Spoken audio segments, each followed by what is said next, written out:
नमस्कार दोस्तों, राधे राधे, जय माता की।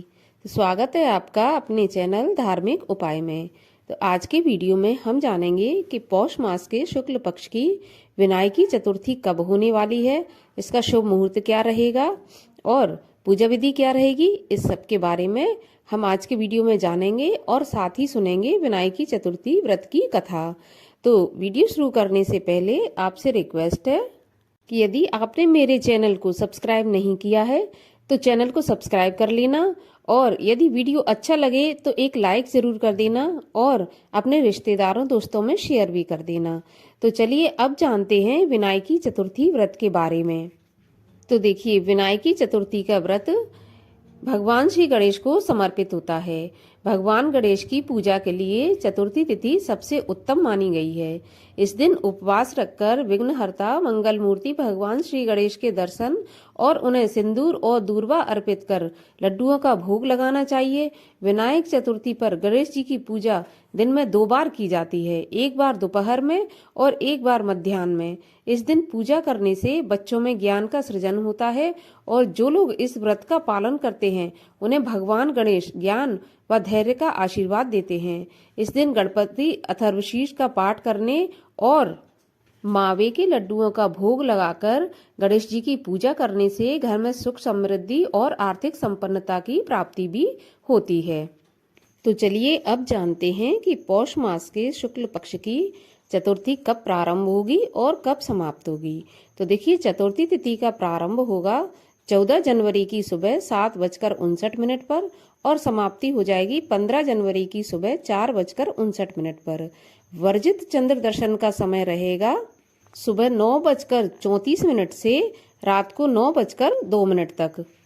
तो साल 2024 में पौष मास की विनायक चतुर्थी का व्रत 14 जनवरी 2024 दिन रविवार को रखा जाएगा और पूजा का समय सुबह 11:27 से 1:33 तक रहेगा।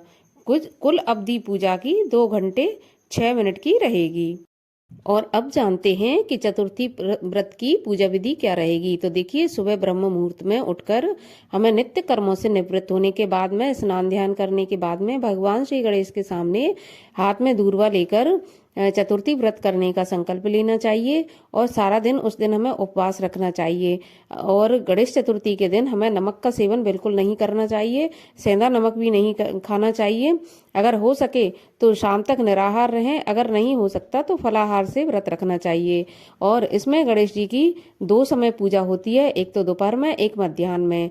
तो दोपहर में पूजा करें आप जिस तरह से आपकी श्रद्धा हो, पंचोपचार विधि से, और उसके बाद में आप शाम की पूजा के लिए भी आप दोबारा से स्नान करके या फिर पंच स्नान करने के बाद स्वच्छ कपड़े पहनने के बाद में आप दोबारा से भगवान की पूजा करें और गणेश अथर्वशीष का पाठ या ओम गंगणपते नमः मंत्र का जाप करते हुए आप गणपति जी की पूजा करें। उसके बाद आप श्रद्धा पूर्वक कथा पढ़ें या सुनें।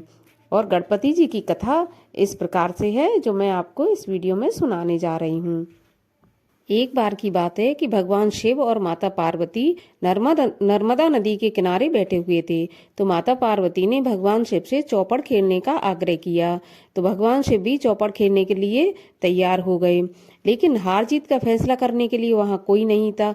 तो भगवान शिव ने कुछ तिनके इकट्ठे किए और तिनकों को इकट्ठा करके एक पुतले का निर्माण किया और उसमें प्राण प्रतिष्ठा कर दी। उसके बाद उन्होंने उस प्राण प्रतिष्ठित किए हुए पुतले से कहा कि देखो, हम चौपड़ का खेल खेलने जा रहे हैं और हार जीत का फैसला तुम्हें करना है, तो तुम बैठकर चौपड़ का खेल देखो और बताना कि कौन हारा कौन जीता। इस प्रकार से चौपड़ का खेल शुरू हुआ। 3 बार चौपड़ खेला गया और 3 बार माता पार्वती की ही जीत हुई। जब खेल समाप्त हुआ तो उस बालक से पूछा गया कि इस खेल में कौन विजयी हुआ। तो उस बालक ने कहा कि भगवान शिव इस खेल में विजयी हुए।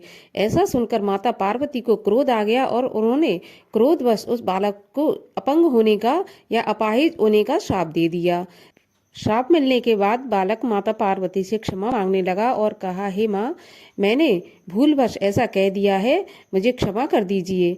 तब माता पार्वती ने कहा ठीक है, तुम कुछ समय तक यहाँ रुको।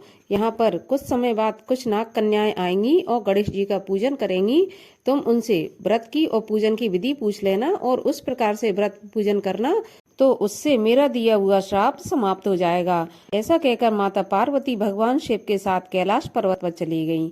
1 वर्ष बाद वहां पर कुछ नाग कन्याएं आईं और उन्होंने जिस प्रकार से भगवान गणेश का पूजन किया, उसी प्रकार से उस बालक ने भी भगवान गणेश का 21 दिन तक पूजन व्रत किया। उसकी पूजा भक्ति से भगवान गणेश ने प्रसन्न होकर उसको दर्शन दिए और उससे कहा कि मांगो, तुम क्या मांगना चाहते हो। तब उस बालक ने वरदान मांगा कि मैं अपने पैरों से चलकर अपने माता पिता के दर्शन करना चाहता हूँ। तब भगवान श्री गणेश ने उसको तथास्तु कहकर ऐसा आशीर्वाद दे दिया। इस प्रकार वह बालक कैलाश पर्वत पर पहुंच गया और कैलाश पर्वत पर पहुंचने की कथा भगवान शिव को सुनाई। उस समय पर भगवान शिव से माता पार्वती विमुख चल रही थी, तो भगवान शिव ने ही 21 दिन तक गणेश जी का व्रत किया। इससे माता पार्वती का मन स्वतः ही भगवान भोलेनाथ से मिलने का हो गया और वो स्वयं ही भगवान शिव से मिलने चली आई। माता पार्वती ने भगवान शिव से पूछा कि आपने ऐसा क्या किया कि मेरा मन स्वतः ही आपसे मिलने को हो गया और मैं स्वयं ही चली आई। तब भगवान शिव ने विनायकी चतुर्थी व्रत के बारे में माता पार्वती को बताया। इस प्रकार से माता पार्वती के मन में भी कार्तिकेय से मिलने की इच्छा जागृत हुई, तो उन्होंने भी 21 दिन तक जो विनायकी चतुर्थी व्रत है वो किया।